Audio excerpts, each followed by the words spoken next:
Nervous? Yes. First time. No, I've been nervous lots of times.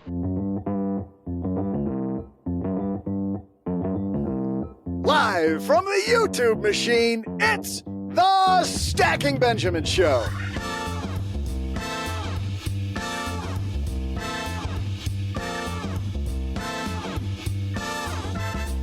I'm Joe's mom's neighbor, Doug, and as we finish out a summer of fun, lots of newly hired graduates are getting their fill of adulting. So we'll ask the question, what is our best advice for graduates who are new to the workplace? Heck, our older stackers might learn a little something too. We're joined today by a guy who's known the workplace for a long time. He's the host of the FILighter podcast, Paul Lambert. Plus a woman who worked as a newspaper reporter. What's a newspaper again? Anyway, before she set up her own shop from Afford Anything, it's Paula Pant. And the guy who was working it even in elementary school, OG. But that's not all. We'll give you a breather halfway through this intense walk through better workplace skills so that you can all witness my amazing trivia question. And now a guy who is about to make YouTube his workplace this next hour, it's Joe Saul-Sehy. That went a different way than I thought you were going, Doug. A guy who's about to make YouTube his, whoa, this is a family show. I edited on the fly. Yeah, thanks. Hey, everybody, happy Friday. Let me be the first to welcome you. We are so happy to be hanging out here on YouTube with some of our Stacker friends. And we've got a good one today. As summer ends, what are the things that we wish we knew when we started working? And you know what? Some of these are going to be saving tips. Maybe they're investing tips, and maybe they're just earning more money tips, maybe being a better worker bee in whatever organization that you're in. But first, we need to know who the heck is with us. And we'll start with the guy across the card table from me. Mr. OG is here. How are you, man?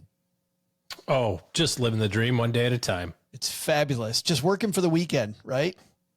Yeah. Everybody's working for the weekend. Is. Paula Pant's working for the weekend from Afford Anything, aren't you? What weekend? There's a weekend? Spoken like an entrepreneur, Paula. Every day's a Saturday for Paula. Yes. Exactly. Every day's a Saturday and every day's a Wednesday. That's what we talked about this on a recent episode, but it's funny how, like, we first moved to Texarkana and all of Cheryl's friends were like, so what does Joe do at home all day? He's a podcaster. Yeah. Doesn't that mean he sleeps? Yeah. No, it means he's got like a closet full of what, like 100 board games. That's right. Not true. Oh, wait a minute. Yeah, might be true. And our special guest today, our friend in College Station, Texas. He's the host of the FILighter podcast, Paul Lambert, a.k.a. Lambo's here. How are you, friend? Hello, I'm doing as good as possible here in Central Texas, buddy. I know it's like, 103 degrees here, and I think 112 probably. Yeah, right, 112. About 120% humidity. Whoa, that bird just fell over. It's a common occurrence in Texas. It reminds me of that, Doug, what's that Nate Bargatze joke? That long piece where he's going to see Mount Rainier and they saw the dead horse. Oh, the dead horse, yeah. I don't know if you guys have heard that one. Paul, have you heard that one? Paul doesn't know who Nate Bargatze is. Correct. I do not know who he is. Yes. It's just a long, just so everybody knows, it's just this long joke. He starts off by talking about, what do you do if your horse dies? Like, you can't like get a new one that looks the same before your kids get home from school. So they don't even notice. You also can't pay your friend's pizza to help move the horse. And he goes through this whole thing. Well, they go up to Mount Rainier and they come back. Turns out Nate Bargatze learned that horses sleep laying down, and the horse was as alive as ever. And there was never a dead horse. Never once a dead horse. Paul is like, have you tried beating the dead horse? No. Yeah. I think I'm doing horse, man. I think I'm doing it with this story, aren't I? Yes. That's a journalist way of saying, move on, Joe. All right, fine. Well, we got a great show today. If you gave me that horse show, I would not look it in the mouth. Oh my God. Paula Pant, ladies and gentlemen. Showing up with the puns. Tip your wait staff, folks. She is unprecedented. On fire. Must be. You got to go down to Caroline's and get yourself on stage, Paula. No, but is that a comedy club, an improv club? And she ruined it. One of us lives in Manhattan. One of us lives halfway across the country. Guess which one knew what Caroline's was? Yeah, it is a comedy club on Times Square. Oh. So very famous comedy club, except for Paula Pant, right? Yeah, I'd be that famous if Paula doesn't know about it. That's right. You know another company, Paula, that's famous? Is it State Farm? It is State Farm, and this episode is brought to you by State Farm. In the market for small business insurance, State Farm knows your business is your life. State Farm agents are small business owners too, so they know what it takes. They can help you create a personalized insurance plan that fits your small business needs and budget. Small business insurance from State Farm, like a good neighbor, State Farm is there. Talk to your local agent today. All right, we've got OG, we got Paula, we got Lambo here, we've got neighbor Doug. Let's get this party rolling.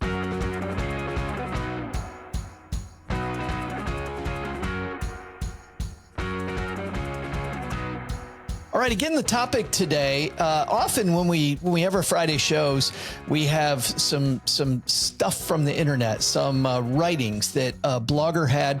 But you know what I was thinking? We're coming to the end of August, and all of these college graduates are hopefully either in the process of finding that first job. Maybe they recently found that first job. And I know there's things that I look back and I'm like, yeah, man, if I would have done that differently, things might have turned out way differently. And not that I'm complaining about where I'm at, but I could have probably gotten there a little quicker. So, Paul, let's start with you. What is some advice that you would have from your long career that may help somebody in their first job? So this is probably not what you're expecting. Well, wait a minute. I love you, Paula Pant, but I was talking to Paul Lambert. I'm sorry. You better call me Lambo today. I know. We do got to You better call me Lambo. That's way too close. Paul. Yeah. Paul. Yes. Paul, what do you think? And they, I could go ladies first, but I went our guest first. So step Lambo, aside, Paula Pant. Paula. Okay. Back it down, Miss Afford Anything. To Paul. Yes. Paul. Thank you. Yeah, I thought a little bit about this, but one of the biggest things, and looking back on my career, I've early retired, if you want to call it that, when I was 56. But early in my career, I really wished I would have taken more risk. And when you don't have anything to lose, you have an opportunity, and sometimes the other, along with that comes being able to see opportunities. Windows open and shut all the time, and those windows don't stay open. If there's an opportunity, you either go through the window and take that jump and that risk and potentially reward, or you miss it. And sometimes they come again and sometimes they don't. But you guys have all heard stories of people that, wish they would have traveled Europe with their backpack, and then they never got a chance to do it. Those kind of things are true in the workplace as well. Particularly if you have another language skill.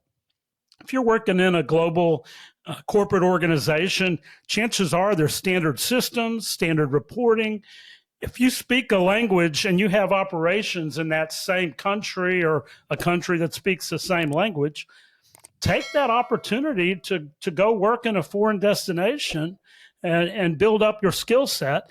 And you'll find frequently those people move from operation to operation. They come back when they're middle-aged, and they raise their family back in their home country, and they're in senior management. And I wonder how they got there. But a lot of them took those risks. And the one other thing I wanted to mention on this question is to build some mentors and advisors, even peers. Joe, I think you and OG worked together at one point, didn't you? We did. Yes. Yeah. I was For the OG's last mentor. 15 freaking years. I was OG's mentor for a long time. OG totally looked up to me. I don't know what that relationship was like, but, perhaps he was a peer that gave you feedback from time to time. You've put oil and water in a jar before, right? I can imagine. You ever do the science experiment with pepper? And you take a bar of soap and you dunk it in the pepper. What happens in the water? Just There's Joe. Well, I kind of put this in two groups. I had some mentors that really were kind of career mentors, and then I had other mentors. There's two things. There's the technical aspects of a job, which you can learn pretty easily if you're motivated, and you're willing to just think about things and learn things, do the study you have to do. But then there's soft skills. A lot of us have soft skills that we don't know about that really aren't good for us. It's funny they call the soft skills, but I think for a lot of people, those are the skills that wreck you. So I kind of think of them as the harder skills, because when people wreck their career, it's often not the technical knowledge that wrecks it. It's the fact they don't have any communication skills. They can't talk to boss. They can't talk to coworkers. They can't talk to the Why are you customer. guys both looking at me when you say that? I want to stop you right there for a second, Lambo, because there's a ton to unpack, and I want to bring in OG and Paula. Paula, let's go to you. Paula Pant. Let's go to you on this. I like what Lambo's saying about taking risk, because early in my career, I was, my first job, I was like, I don't want to rock the boat. I don't want to. And man, I should have been out there meeting as many people as I could, going and taking advantage of as many opportunities as I could. What about you? Yeah, absolutely. I think I completely agree with that. I think taking risks, early and often, right? So start early in your career, but then that becomes a muscle that you will continue to flex throughout the rest of your life, right? Once you build that muscle, you will be primed to continue taking risks in your 30s, 40s, 50s, heck, 60s. Colonel Sanders was 62 when he franchised KFC. It's funny, Paula, when you say that you normalize taking risk and you get comfortable with it.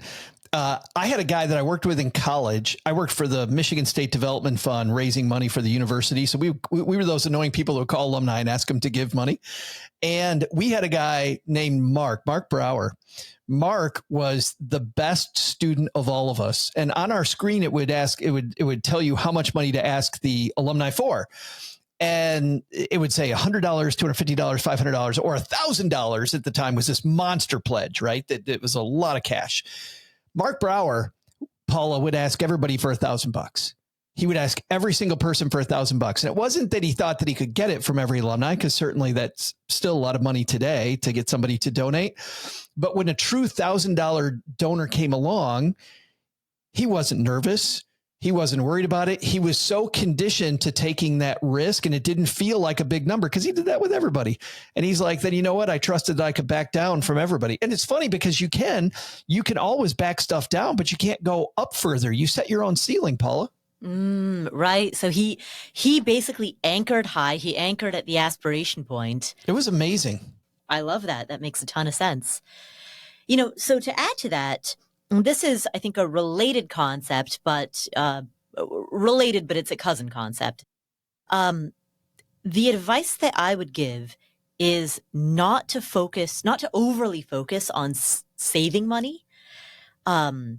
Because particularly, throughout your career, but particularly at the beginning of your career, you have so much opportunity to try to make more money, whether that's by moving to a different employer or by shifting or pivoting what it is that you do precisely. So when I started working, I made my full-time salary. This was in December 2005 was when I took the job, my first full-time job. My salary at the time was $21,000 a year. And so I just ran that through the Bureau of Labor Statistics, BLS.gov. They have a CPI inflation calculator. That's the equivalent today of $33,500. So I was making today's equivalent of $33,500. And I was focused on how much can I save? How much can I save? How much can I save? If you're early in your career and likely you're not making that much, you might only be making $33,000 today. Don't focus on saving $3,000, and patting yourself on the back about your nearly 10% savings rate. Like, focus on taking your salary from $33,000 up to $43,000 or up to $53,000. I agree with that as a focus, but don't you think there's also power in, we just talked about this on Wednesday's show. There's power in building that muscle early, though, of getting that automatic savings flex started. Like, just get used to it. I have two answers to this. When it comes to making sure that some amount, that automation is set up so that there's some small amount that's going into your 401k, I would agree with that there. But when it comes to all of the skimping that you have to do in your day-to-day life, going to the grocery store and picking up the carton of orange juice and putting it in your cart, and then walking a few feet and realizing I can't pay for this right now, and putting the carton of orange juice back, that skimping and that feeling of deprivation can often make the pendulum swing too far in the other direction later in life. Spend your mind space on growth.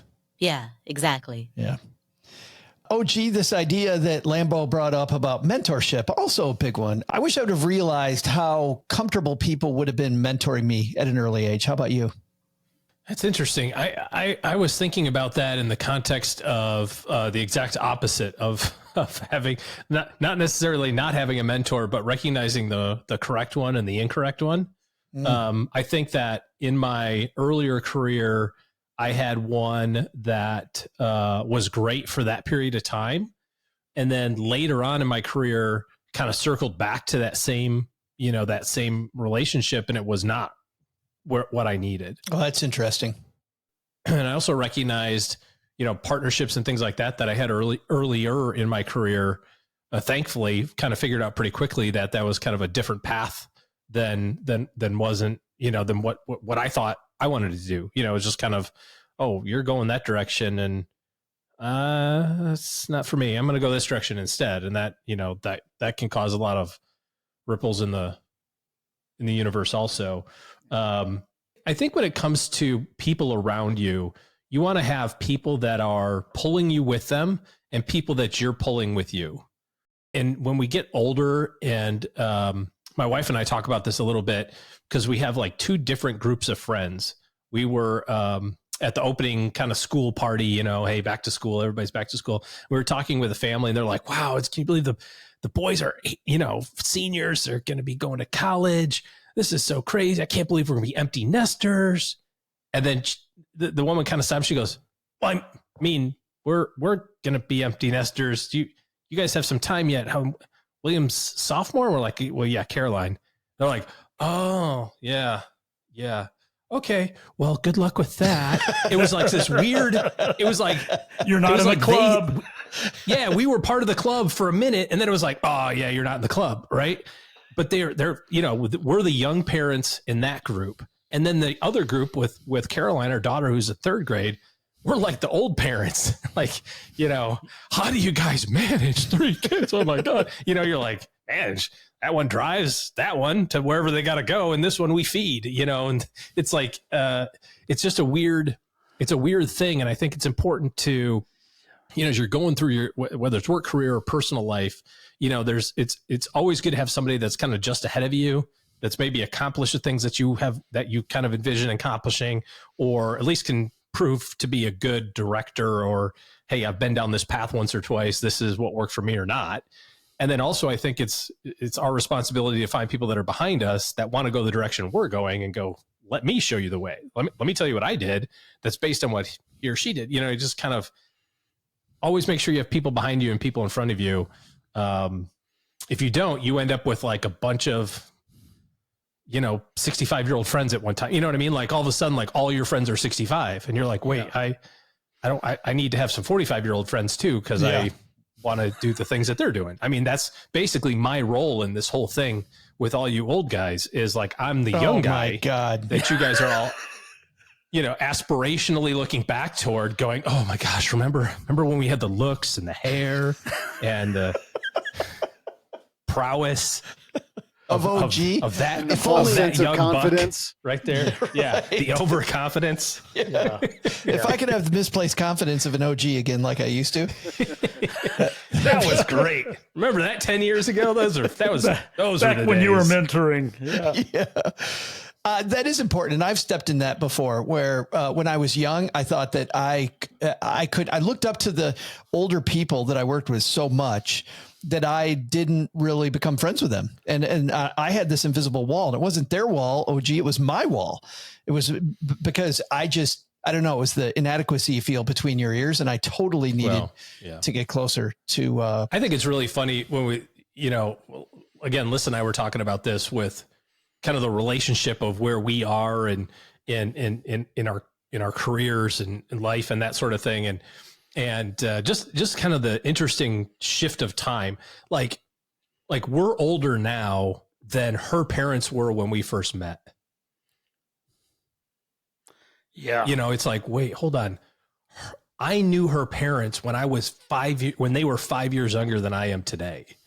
Like, holy crap. Like, it's just weird to think about this kind of evolution of time, and you're just kind of with the same people. But I think you have to make a conscious effort to go, look beyond where you are to have some aspiration, but then also to look behind you and be a mentor or a guide for those people that are on their way still. It takes effort. Lambo, in your career before you retired, what did you do? Primarily operational finance. I was a CPA. I've retired status now, but my entire career, I started in public accounting and then jumped into a medical device business for a dozen years in the financial areas. I like what OG said earlier about lifting the people up. I had a really tough boss. He was a Naval Academy graduate, the VP of finance, and he put me in these different roles. Some of them I didn't necessarily want to do, but he really convinced me I needed to do them. But he was basically giving me opportunities to get the bandwidth in different roles to move up in the organization. Because, when look around, the baby boomers are all aging out of some great jobs. And I had a boss later in the oil and gas business. And he says, he was the corporate controller. And he says, Lambo, he says, we just need to stay in our roles because we don't have to take a bad job. These baby boomers are going to retire, and there's going to be great jobs out there. So you don't settle. And then I mentioned opportunities. I had the corporate controller at a larger company that bought us bring me in, and he said, I want to create this assistant corporate controller role. And I gave it a little thought, and I said, I don't think so. Well, I didn't realize he was retiring in 2 years, and he was giving me a great opportunity. Yeah. Missed it. It's like, yeah. And anyway, but, I worked in operational finance and also business strategy and business applications, rolled out global ERP solutions. I did some things late in my career that were really the most fun in my entire career. And they were not in the accounting organization. When you walk away from monthly and quarterly deadlines and compliance, I was director of Sarbanes-Oxley and internal audit at a corporate public company level. That ain't fun. That ain't fun. Well, I thought that had fun written all over it. So it sounded amazing. Yeah, but I can trust me. When you're walking on a sand dune in Saudi Arabia, looking at a new plant site, it's a lot more fun. It's just a lot more fun. It is interesting when you talk about, not seeing exactly what the opportunity is. The number one financial planner at American Express when I was there told me he's going to bring me into my organization or into his organization. I was going to get to learn from him, and I was going to take a pay cut to do that. And he told me point blank, he said, I know the recipe. And I told him, because I was young and cocky and stupid, I said, half the fun is coming up with the recipe. And I think I can make my own recipe. So no, thank you. And that was the dumbest thing. It was just the dumbest. He's like, all right, see you later. Yeah. Best wishes. It was so dumb. Had I gone to work for that guy for a couple of years, it would have been amazing. Little Forrest Gump. And then we don't have to worry about money no more. That's right. Exactly. Yes. Yeah. I will say, Joe, I took 2 double-digit pay cuts in my career. I never was without a job, but when you're bought out and you're at a corporate level, you're redundant, just like that, right? So I stayed on with an organization. It took me 5 years to get back up to a vice president level, but it was when my kids were all in middle school and high school. And the last thing I wanted to do was pull them all out and move somewhere. And so for me, that was a life decision my wife and I made. But it was easy to make. It was an easy decision, and it turned out to work out fine. And the other one was when I moved from Houston to College Station to a small pre-IPO biotech right about the .com bust. And, I didn't get rich, but I did get to College Station. So it got me out of the Houston traffic, and that was worth an awful lot. And it was a great place to raise the family.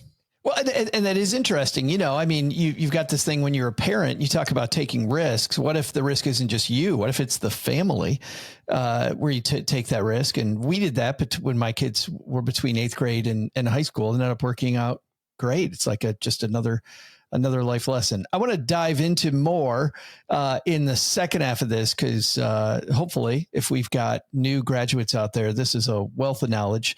But at the halfway point of every Friday show, we have a trivia contest between our 3 contributors, Paula Pant, OG, and Lambo. Today you're playing for Mom because Mom doesn't do stairs.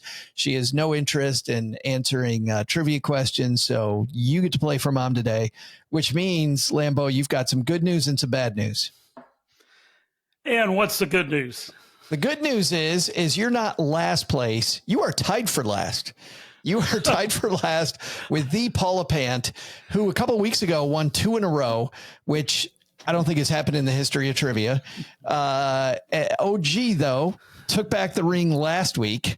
So, Paula, unfortunately, you had that 2-game win streak interrupted. But can Paula get back to her winning ways? Can Lambo win for Mom? Can OG continue to pull ahead? Well, we need a trivia question. And guess who's got that? Neighbor Doug does. Doug, what do we got, man? Hey there, Stackers. I'm Joe's mom's neighbor, Doug, and on today's date in 1973, a botched bank robbery in Stockholm, Sweden resulted in a hostage situation where the captives formed a weird bond with their captors, giving rise to the phrase Stockholm Syndrome. Wait a minute. It sounds weirdly like what's happening here in Mom's basement with Joe and OG. Am I finding myself liking these guys? Huh. I mean, they took the lock off the door to the basement like 12 years ago, and I'm still here. Why is that? Anyway, this got me thinking about bank robbers, and of course, the ones who came through the Texarkana area were none other than the media darlings Bonnie and Clyde. Because it was the Great Depression, many people cheered on the burglars, even though they were truly ruthless outlaws. Here's today's question. What's the most money Bonnie and Clyde ever stole from a single institution? I'll be back right after I check to see if the cookie jar is unlocked upstairs. I haven't been up there in years. Or at least minutes. Yeah. OG, Bonnie and Clyde across Texas. They stole some money from a bank in Grapevine, not far from where you live. Huh. Yeah, I am woefully inadequate in my Bonnie and Clyde pop knowledge. I know. So you've got that's Bonnie news and to me. Clyde posters all over your room. Don't. But why do I want to put these guys with the same group as Thelma and Louise? Is that a similar? I think Thelma and Louise kind of had a Bonnie and Clyde vibe. Is that okay? All right. I don't. Yeah. Know that I ever watched the movie, but it's kind of. I think one was fried green tomatoes. I just want to put that all together. One was one was real life. The other one was pure fiction. Oh well, I mean, obviously one was a movie, but okay. So it's basically implying that they're stealing from banks. Is that safe to say? Is that what we're? Yes. You said institution. Yes. Money is surprisingly hard to carry.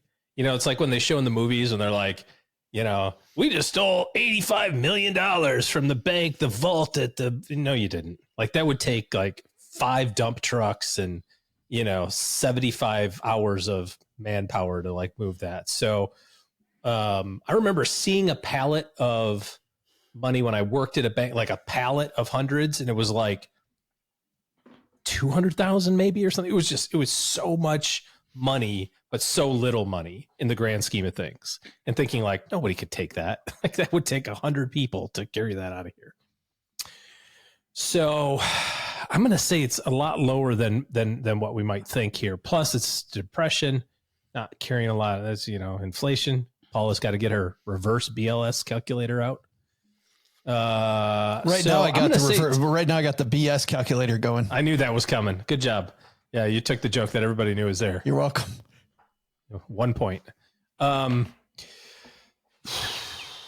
had in my mind 34,000, but I think that's way too much. So I'm going to say $3,400. $3,400 from 34,000 to 3,400. Lambo, what are you going to do with that? I want to go after Paula, if that's okay. Well, you can't. No. Oh, man. Who is this guy? I love that. I'll pass until next round, Bill. I wrote down 2 numbers, but freaking OG split my numbers. I'm going to go with 1,250. 1,250. You went lower. Why'd you go lower? Well, I was thinking 5,000, but I didn't want OG to get under me. All right. Oh, God, yeah, you really. A nickel for every time somebody said that. Why? Dude, you cannot tee it up like that, Lambo. You know Paula's going to go $1 over OG. All right, Paula. Well, OG, what was your guess? What was that number? 3,000 something? I said 3,400. 3,400. All right. Well, Lambo guessed it. I am going 3,401 cent. There is how I don't even get the dollar. I don't even get 50 cents of my number. I know her ways. No breathing room for OG's like the sandwich now. Yes. All right. We've got $3,400, 3,401 cent, and 1,250.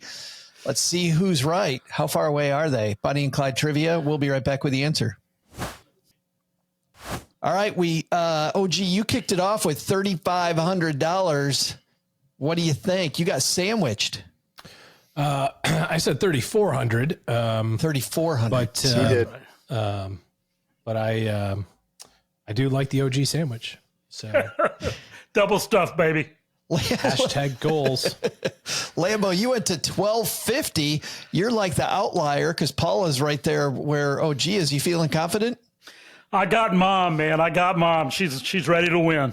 Well, we will see. Paula, feeling good?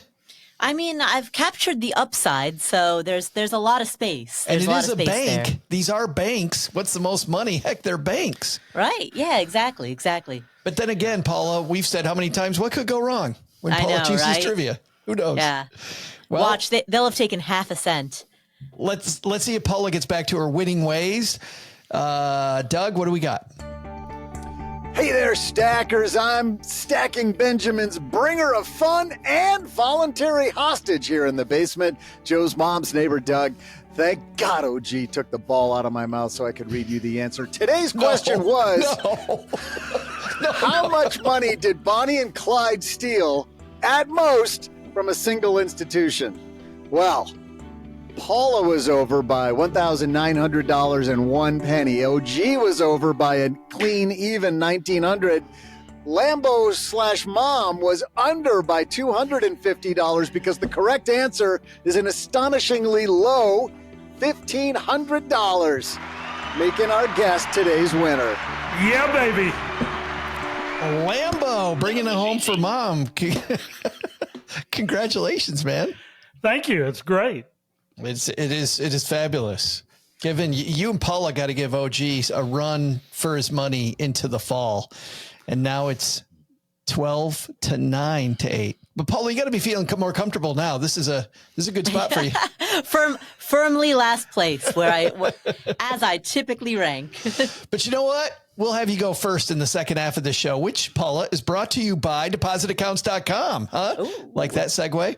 Depositaccounts.com. When you go to depositaccounts.com, you find out that brick and mortar bank probably not treating you right. So looking at you, Bank of America, Wells Fargo. The average savings account in America pays 0.51, and both of those institutions paying far south of that. But at deposit accounts, and I just went there while I was talking, they show you the top 1% average in savings accounts, CDs, checking, and money markets.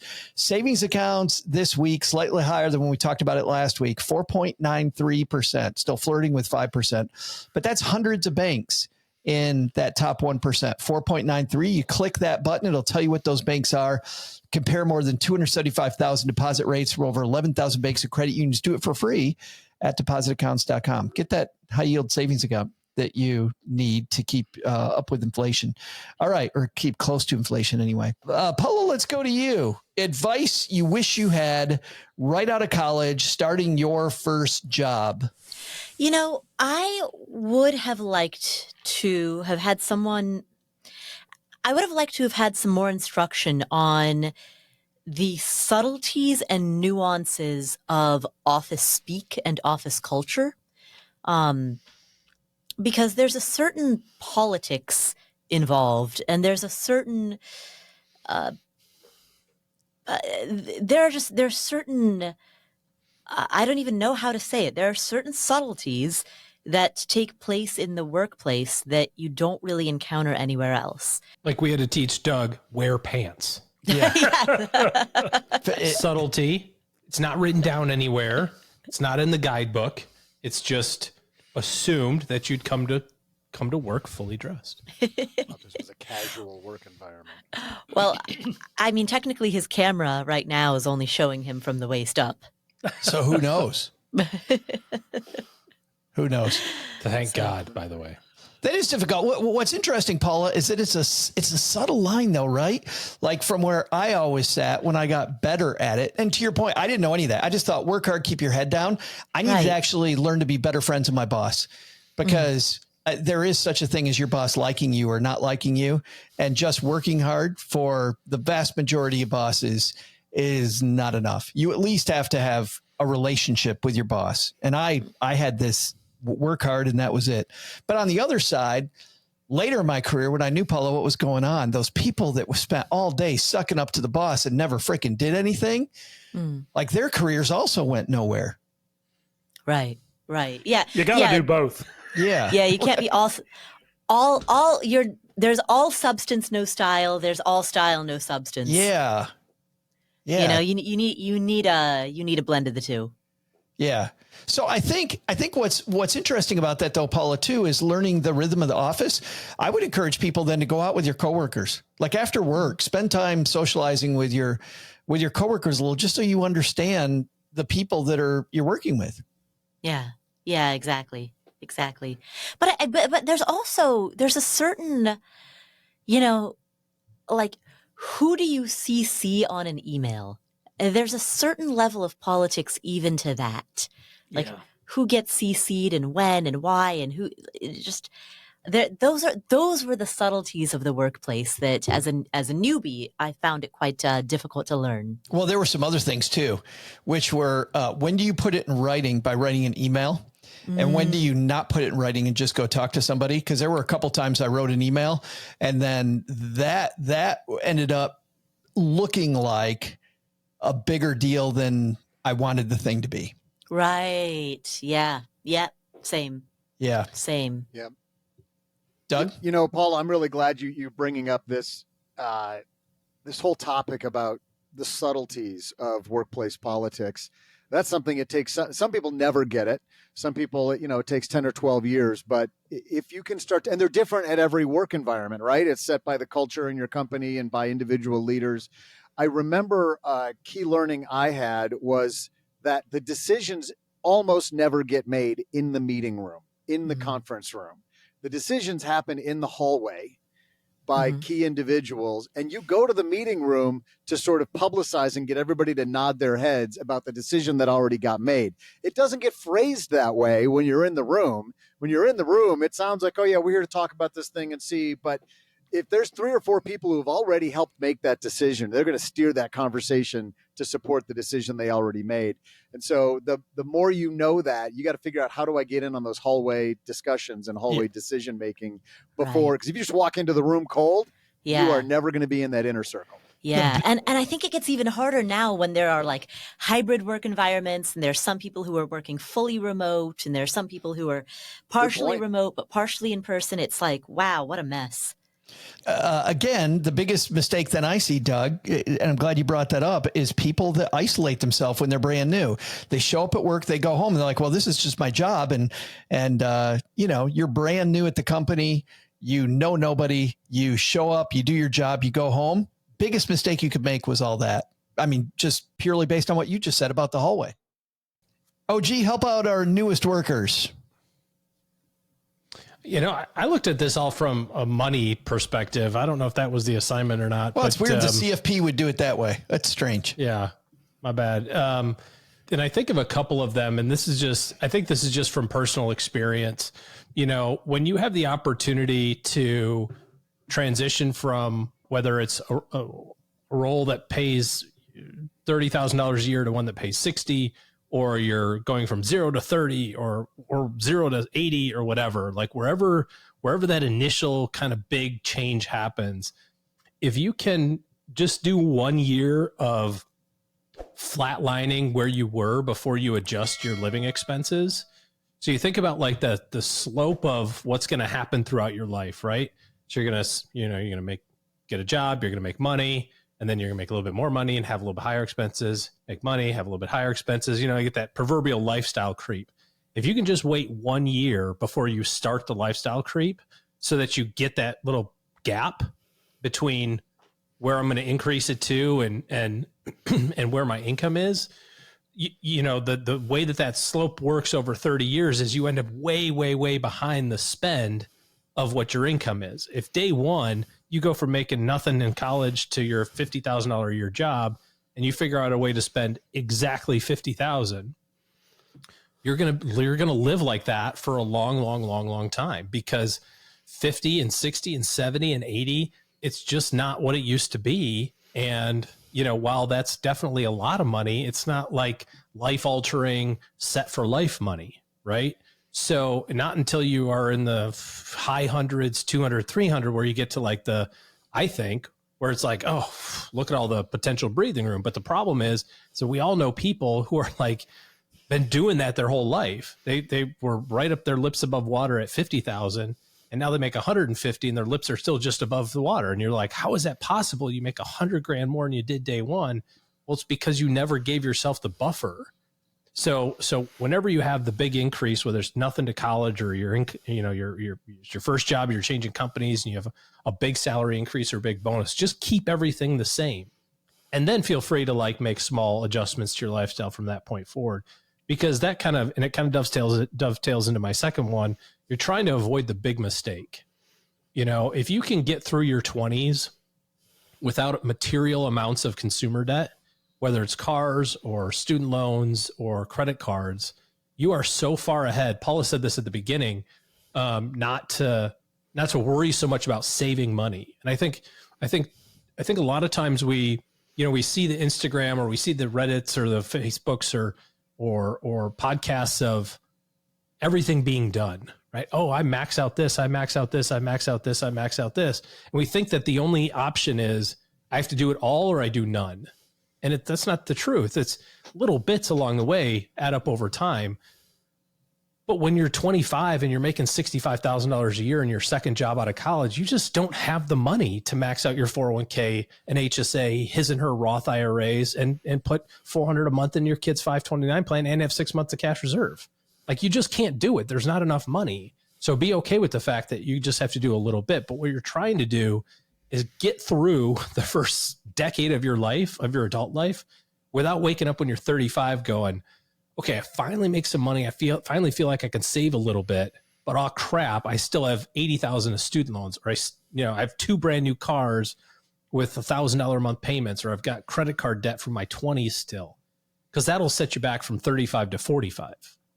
You know, so if you can wait on the lifestyle changes, the lifestyle increase changes, I guess, that should help you prevent the big mistake of ending your 20s with a buttload of consumer debt. And then as you transition into higher and higher incomes in your 30s and 40s, that should give you a good runway to do all those other things like save. There is this big lie that I think people, when they first enter the workforce, think, which is just, I can be crappy with my money. All I got to do is make more money. And I know this because I was that person and I saw it all around me. I'm just going to make more money, more money, more money. Oh, gee, you and I knew a guy that we worked with who bought a super expensive brand new car just so he could scare himself into making enough money to make the payments. Remember that guy? Yeah. He was, that was coached. Yeah, right. That was What's he doing now? If you want to sell something, go make sure you got $1,000 Porsche payment next month, because you can't in the finance business. I mean, it's a little more liberal now than it used to be, but in the finance business, you can't have a ding on your credit. You will be fired. Yeah. So you have to figure out a way to pay your bills, come hell or high water. So he took on a lot of debt and loaded up his expense side, and you just can't. Making more money is not a salve if you don't solve the income or the expense side of the equation.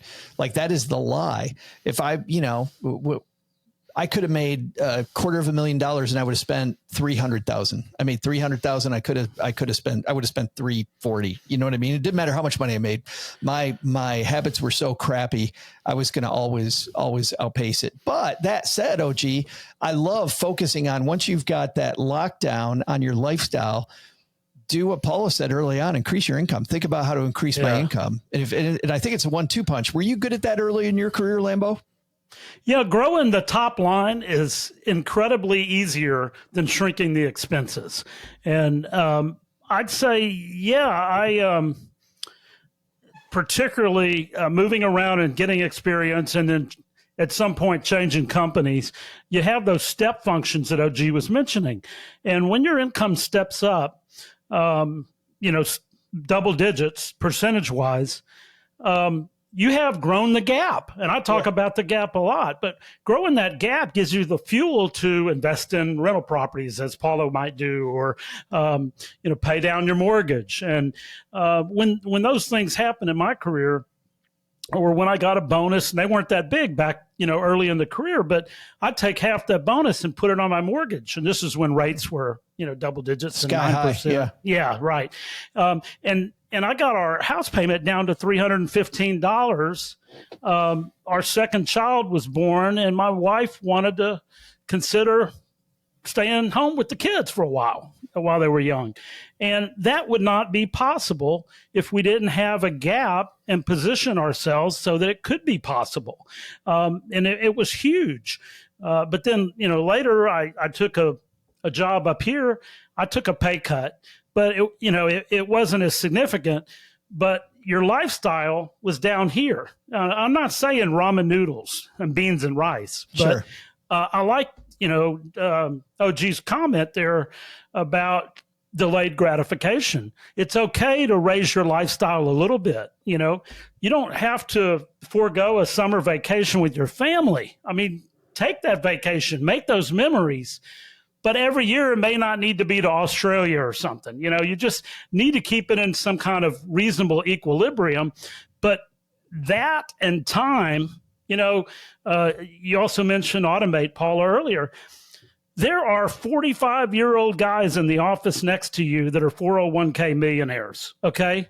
It happens. When I was working early in my career, I had a company that matched dollar for dollar to 6%. And 2% voluntary. So I put in 6%, I got 8% from the company. It was incredible. And that was my second job. I spent 12 years there. And as you might imagine, I left that place in 1999. That IRA has grown since then. Feeling good. Yeah. But, I think that's a big piece, is that delayed gratification and keeping your lifestyle at a reasonable level when your income continues to go up. Of course, that's why I'm a fixed rate mortgage fan. In 30-year, keep the payment manageable and always pay extra. Pay off the house early. I know there's all kinds of opinions on that stuff, but you sleep well at night, and that works for us. And it gives you options. I love the idea, Lambo, of of, take the family trip, but realize it's a trade-off. Every dollar you spend on that goes someplace else. I'm going to make up this phrase on the spot, Paula, that you can afford anything, just not everything. Like I just thought of that. Somebody ought to run with that. Yeah. You should rush out to trademark that. I probably should. I will say this though. I took our family to London and to Paris. And by the time we made that trip, one was in high school, the other ones were in college. And you know what? I wish we would have made that trip about 8 years earlier. And so it's, I hold on to those dollars too tightly sometimes. And, my wife really gets frustrated. I doubled our travel budget this year. So we're trying to live into it. It's now $7 that you're going to spend instead of the $3.50. Instead of headed to Buc-ee's.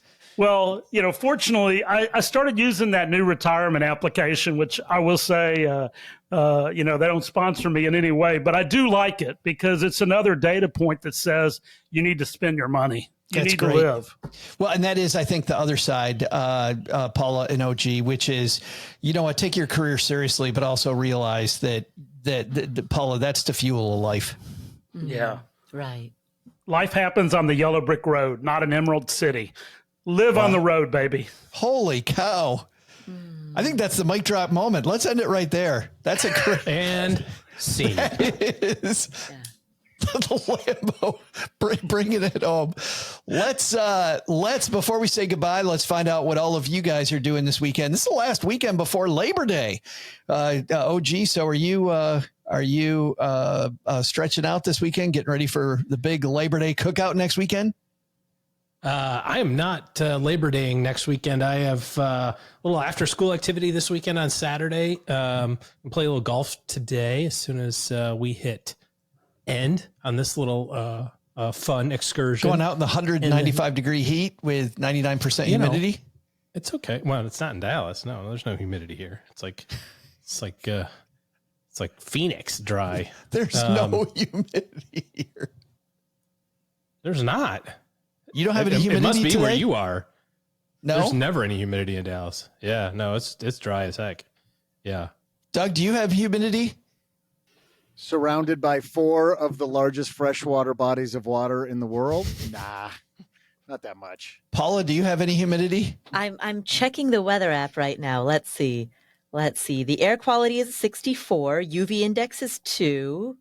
I'm only doing this specifically because Doug's like, move it along. So I'm going to pause here forever. Oh. We're at 39%. Lambo, how's the humidity near you? Oh, God. 48% on my weather station right out back. It's 104.4 degrees, folks. The humidity here in New York City is 38%, and the dew point is 57. Oh, the dew point, Doug, is. Oh. Here in South College Station, the barometric pressure is 30.09. So no hurricanes coming. That's really high. If we have any listeners, I'm at 327 feet. It's only because they think they're going to get a prize for being the last one listening. Did you guys know that here at my house, the solar radiation is 739 W/M2s? Wow. That's great. Yeah. That's right in the sweet spot. That's what I think. The brightness is 88,684 luxes. Wind is north-northeast. Where'd the lumens go? Gusts of 14 miles per hour. Ooh, it's gusty. Oh, breezy. This is resting Doug face. I love it. Paula Pant, what's going on at the Afford Anything podcast? So we are airing our interview with David Novak, who is the CEO of the parent company of Taco Bell, KFC, and Pizza Hut. Yum Brands. Yeah, Yum Brands, exactly. So yeah, we're airing that interview. It's a very in-depth interview about how leaders learn and lead. Yeah, so tune into the Afford Anything podcast for that. We also had some episodes on negotiation, one in which we interview a guy by the name of Jeff Wetzler, who talks about mastering the art of negotiation, and another that was a solo episode with me where I talk through a lot of the structure around how to ask for a raise. Fabulous. And that's all at the Afford Anything podcast. Exactly. Finer podcast. Only the finest with winds north-northeast. Lambo, we've been talking about this for a long time, brother, but it's about time you got here. Yeah, I appreciate it. Thanks for the invite. I hope to be back. Absolutely. Well, what's going on at the FILighter podcast, man? Well, a couple of weeks ago, you mentioned this author, Chris Field. And yeah. He's there by you. He lives in my neighborhood, and he has a child that may or may not be in my son's 7th grade science class. So, but anyway, he's got a new book out, and that's something I'm reading through now to do an interview. And then I've got another author lined up. You know this guy. The Purpose Code, Doc G. Yeah, Doc G. So I've got to read through that one as well. So be tuned in and ready for those episodes when they drop. Awesome. And that's at the FILighter podcast, wherever finer podcasts are found. Absolutely. Doug, give us a weather report, man. What should we have learned on today's show? I'm not going to say a damn thing about the weather, but here's what's stacked up on our to-do list for today. First, take some advice from OG and look for mentors who are both seasoned, like Joe, and on the path you want to be on, like me. Second, don't forget what Paula said about workplace politics. There are subtle undercurrents that aren't easily seen until you know what to look for. But the big lesson? Don't try to sneak one of Joe's mom's cookies. You think Stockholm Syndrome is bad?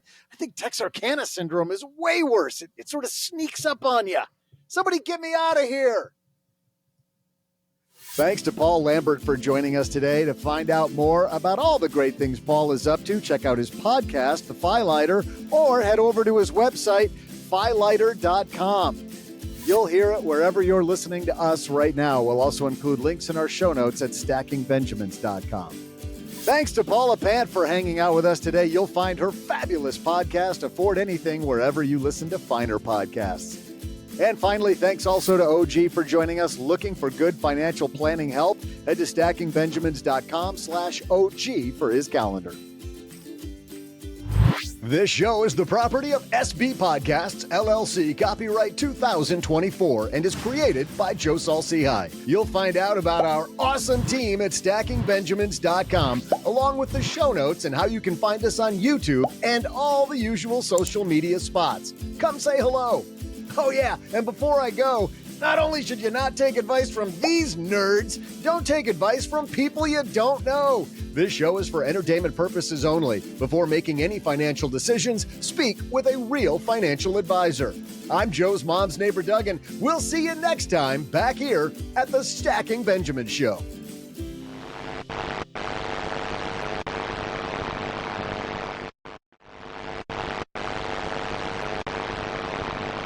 You show up, you do your job, you go home. Biggest mistake you could make was all that. I mean, just purely based on what you just said about the hallway. Let's dive into another one. OG, what do you got? I spilled my tea. I don't know what just happened. Paul thinks that because he turned his camera off, it muted everything.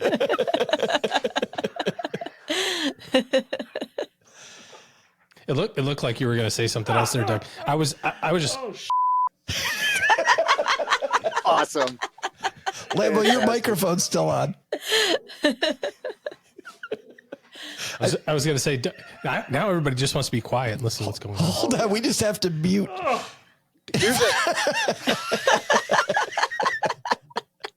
Lambo, your microphone's still hot. No, don't tell him.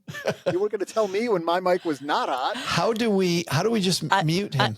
I'm turning my headphones up. Yes, absolutely. I'll never forget, talk about like sort of workplace politics. There was a partner at a large accounting firm that I was part of who super senior, been around forever and great guy. But one day we're on a call. He was, I think, driving between offices and you just hear.